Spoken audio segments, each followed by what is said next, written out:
सबको नेता बनना है ना, तो चलो फिर नेता वाला काम करो। जैसे कि मैं जानते हैं, सचिव जी, पंचायत का इलेक्शन माथा पर है। तो मैं क्या करूं देख भी प्रधान जी, अच्छा भला रिजाइन कर रहा था, अब तो मैं वापस आ गया इसके इसके 8 एपिसोड आए हुए थे और 8 तो प्रधान बनने के बहुत ही बाद अच्छे हैं। सबसे पहले लास्ट यहाँ का एपिसोड बैठकी बंद करवाएंगे। प्रधान जी को लग जाता है, लग किया जाता है तो उनको मार दिया जाता है।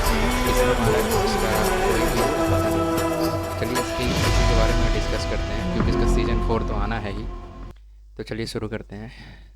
तो जैसे कि हम जानते हैं कि लास्ट एपिसोड में हमें ये दिखाया जाता है कि विधायक और जो प्रधान जी और गांव फुलेरा गांव के जितने भी निवासी हैं उनके साथ बहुत ही खतरनाक वाला लड़ाई छिड़ जाता है। ठीक है, लड़ाई का कारण भी था कि उनका जो घोड़ा होता है विधायक जी का, ये फुलेरा गांव वाले सब लेके चले आते हैं, पैसे दे के ही लाते हैं, लेकिन उनके जो ईगो और जो उनका इंसल्ट हो जाता है उनको ऐसा लगता है।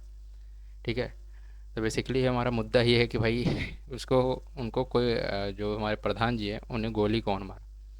तो देखो भाई, उनको कहानी आगे बढ़ाना है तो देखो इसमें ये करना होगा, जैसे कि मुझे ऐसा लग रहा है कि विधायक गोली नहीं मार सकता क्योंकि बेसिकली विधायक से पहले ही लड़ाई हो चुका है। और अगर विधायक गोली मारता तो सिंपल सी बात है, सारा शक विधायक जी पे ही आता। तो विधायक तो गोली मारेगा नहीं। रही बात रही बात सामने जो पंचायत या विधायक का चुनाव लड़ रहे हैं, ठीक है, जिन्हों वन राक्षस के नाम से हम लोग जान रहे हैं, तो वो भी ऐसा काम कर नहीं सकते। तो देखिए बेसिकली इसमें हुआ ये है, इस कहानी को आगे बढ़ाना है तो इसमें हुआ ये है कि जो हमारे ये सांसद जी हैं, इन्होंने एक बात कही थी, आपको याद होगा, कि जो राजनीति होती है ना उसे दिमाग से खेला जाता है, ठीक है, हथियार से नहीं। तो इसमें थोड़ा सा कहानी ये लग रहा है ना कि विधायक था उसको भी कोई ना तो फंसा ही रहा है, जो उन्होंने जैसे उनका केस चल रहा है कि कुत्ते को मार के खाया, तो हमें नहीं लगता वो कुत्ते को मार कर खा सकता है, उसको भी फंसाया जा रहा है क्योंकि उसकी विधायकी की कुर्सी ऐसी चली गई है, लेकिन दोबारा वो विधायक के लिए उठेगा। इससे इसको ना उठने दे, इस कारण ही ये सब हुआ है। ठीक है, हुआ ये है कि उसी का कोई एंटी पार्टी, विधायक का कोई एंटी पार्टी है जो बेसिकली विधायक को फंसाने के लिए और प्रधान जी को प्रधान जी पे गोली चलवा दी है, जिससे पूरा शक किसके ऊपर जाएगा, पूरा शक तो जाना है किसके ऊपर, विधायक पे। लेकिन बेसिकली विधायक ये सब नहीं किया है, करने वाला तो कोई और है। ठीक है, जो क्योंकि उसे ये बात अच्छे से पता है कि फुलेरा गांव और विधायक का कोई बनती नहीं है, इसी मौके का वो फ़ायदा भी उठाया है। ठीक है, अब तो जहाँ तक हम लास्ट 8वां एपिसोड देखते हैं जिसमें ये होता है कि हमारे जो सचिव जी होते हैं उनका कैट का पेपर होता है और कैट के पेपर देने के लिए जा रहे होते हैं, और जैसे ही वो बस की ओर पहुँचते हैं, ठीक है, उन पे 2 लोग आके उस पर गोली चलाना स्टार्ट कर जाते हैं। तो कहानी जैसी आगे बढ़ती है तो हमें ये दिखता है कि सचिव जी तो चले जाते हैं पेपर देने, लेकिन जो हमारे प्रधान जी हैं उनको गोली लग चुका है। ये लास्ट का सीन है।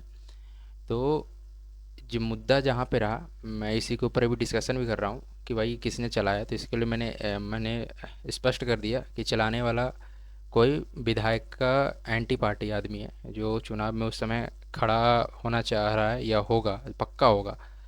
तो हम देखते हैं कि विधायक जी को गोली लग चुकी है, विधायक जी, सॉरी विधायक जी बोल रहा हूँ, प्रधान जी को गोली लग चुकी है।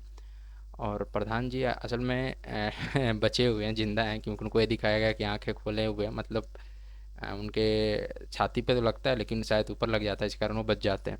ठीक है, इस बात से हमारे जो सचिव जी हैं जो पेपर दे के वापस आते हैं, उसी दिन जब उनको पता चलता है कि भैया प्रधान जी को गोली लगी है, तो बहुत ही ज़्यादा गर्मा चुके होते हैं। ठीक है, और गुस्से में होते हैं, और गुस्से में जाके जब विधायक मिलने आता है प्रधान से कि भाई विधायक है तो थोड़ा उसका भी फर्ज बनता है ना कि लग गया है गोली, तो मिलने आता है तो उसी में सभी को फुलेरा गांव के लोगों को लग रहा होता है कि विधायक ने ही चलवाया है। लेकिन जैसे ही, क्योंकि फुलेरा गांव वाले और सचिव जी पहले से ही विधायक से गुस्सा रहते हैं, क्योंकि पहले ही विधायक इतना ज़्यादा लड़ाई झगड़ा कर चुका होता है कि सारा शक उसी पे जा रहा होता है इन सब का। अरे गुस्से में आपा खो के और लास्ट सीन दिखाया जाता है जैसे कि उसमें लड़ाई कर चुके होते हैं।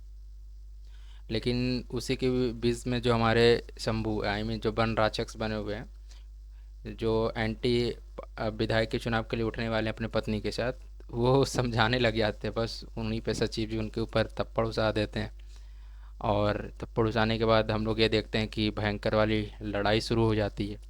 और लड़ाई शुरू हो जाने पे जो समझाया भी जाता है कि विधायक जी ऐसा क्यों करेंगे, क्योंकि अगर सारा शक तो उसी पे उन्हीं पे जाएगा। ठीक है।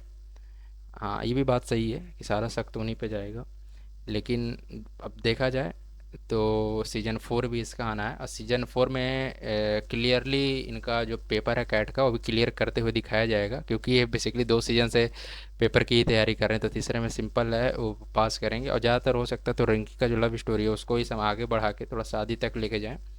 और विधायक शायद अगले में इन सब के साथ रहे, क्योंकि जो विधायक बेसिकली नहीं हो सकता है, वो हमला नहीं कर सकता है। ठीक है। तो बेसिकली यही है पंचायत 3 का जो मेन मोटिव था कि हम लोग को सस्पेंस बनाए रखना था। और पंचायत 4 के लिए, सीज़न 4 के लिए ये सस्पेंस क्रिएट कर दिया कि भाई गोली कौन चलाए। तो क्लियरली ये बात है कि विधायक का कोई एंटी पार्टी जिन्होंने गोली चलवाया, और ये कोई नहीं कर सकता। ठीक है। तो यहाँ से सीज़न 3 ख़त्म होता है, तो वेट करते हैं सीज़न 4 का। जय हिंद।